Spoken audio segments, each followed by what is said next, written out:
코스피가 2,500선을 넘고 코스닥도 750포인트를 돌파했지만 증권주는 지난 7월 이후 부진을 면치 못하고 있습니다. 영업일수 감소와 기준금리 인상에 따른 채권운용 수익 악화로 4분기 실적에 대한 우려가 나오고 있기 때문입니다. 금융당국의 초대형 투자은행 인가가 이 증권주 반등의 계기가 될 수 있을지 업계의 관심이 모아지고 있습니다. 김성훈 기자가 보도합니다.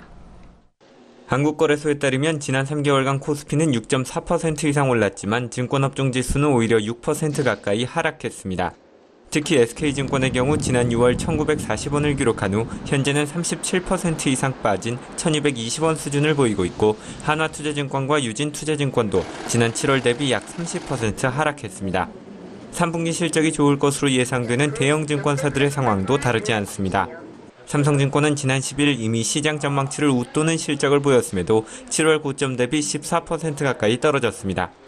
미래에셋대우도 지난 7월에는 11,600원에 거래됐지만 현재는 13.5% 이상 하락했고 NH투자증권도 7월 고점에 비해 9%가량 빠졌습니다. ELS 시장 호황과 호실적에도 증권주가 이처럼 약세를 보이는 것은 4분기 실적에 대한 우려 때문입니다.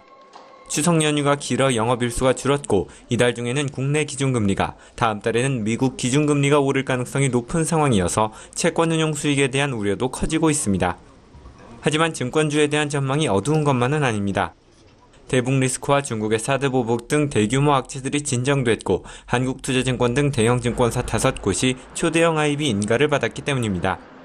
실제로 어제 유일하게 초대형 IB의 핵심 사업인 단기금융업을 인가받은 한국금융지주의 주가는 오늘 4.15% 오른 67,800원에 장을 마쳤습니다.